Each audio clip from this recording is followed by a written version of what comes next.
the ingredients for a success story are there. Mario Götze still is a great footballer. Football-wise, he's still at the very top, I would say.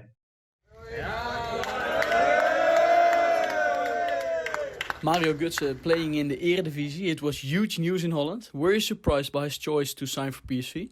I was a little surprised, also because he gave an interview a few days ago where he said he still had highest ambitions, and one of his ambitions was playing in and also winning the Champions League. Obviously, that won't be that easy at PSV. So yeah, I was a little surprised, and I don't mean to sound arrogant right now, but I think the Dutch league is not one of the top 5 leagues in Europe. You would look at Spain, obviously, England, Germany, Italy. So yeah, it was a surprising decision, but I guess he had other options with other clubs, but those clubs didn't offer any European perspective. So the clubs I heard of, they didn't play Champions League or Europa League. And I think that was one decisive factor for him to choose PSV. And obviously he had a very good understanding with the coach and very good talks with the coach.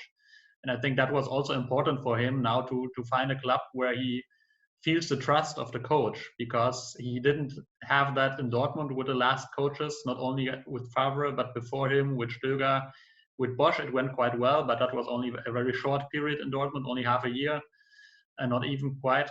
And before that, Tuchel also was difficult. And before that, at Bayern Munich, also with Guardiola, they had their difficulties. He didn't always feel the trust he needs to feel well and to then be able to deliver on the pitch. That was lacking. And he seems, that's what I hear from people around him, he feels that at PSV, he feels that with Schmidt. So I guess, that's also one of the main reasons why he decided to go there, although it was surprising for me and also to many other people.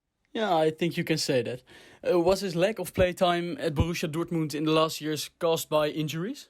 I think it's even more complex.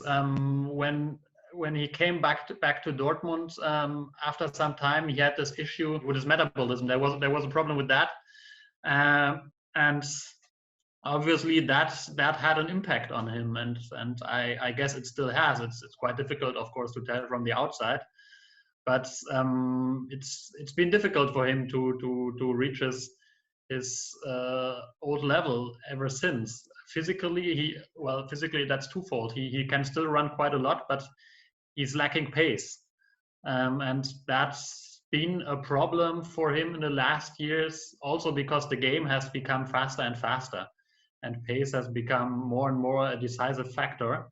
And so that's a problem for him, that he's not as fast as many other players, and that's why Lucien Favre really didn't find a spot for him, because Favre he really needs players to be fast, also to be physically strong, to be tough. He likes that, in addition, of course, to being good footballers. And so Mario Götze didn't really fit into that pattern.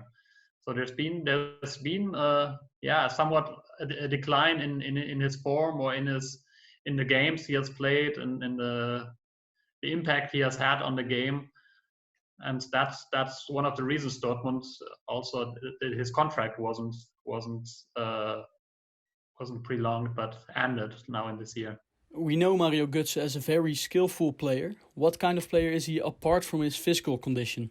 He's technically, strategically, football-wise, one of the best players I have seen, and he still is this player. I think his ability to find spaces, even in a very tight situations, to handle the ball, to play quick passes with his teammates, little 1-2s, to turn very quickly, to just like nick the ball through to an attacker, stuff like that. The connection play even in tight areas, that's really, really, really good. And I think football-wise, he's still at the very top, I would say. He might not be the fastest, but he's a very intelligent player. He can use that to his advantage. If you go back, that's already a few years back, but also in his first stint at Borussia Dortmund, he had a lot of games where he defended very intelligently. I remember a game that's now a really long time ago, where they played 2013 against Real Madrid in the Champions League semifinals. They won 4-1 against Madrid, and that was a very decisive factor, was Mario Götze, who took Xabi Alonso completely out of the game by the way he covered him, the way he prevented passes even getting through to Alonso. And he's a very intelligent player. He has a very clever position game, so he can add to that. Like, he's not the fastest, of course, but he runs a lot, and he uses it very cleverly, and I think that's also important. And if you have to make a prediction, will Mario Götze at PSV be a success story? Oh, I'm really bad at making predictions. I think it can be, of course. The ingredients for a success story are there. Mario Götze still is a great footballer. He now has a coach who, I guess, relies on him and trusts him and places confidence in him. And so all the necessary ingredients are there for a success story. But in the end, if it works out, we will have to wait and see.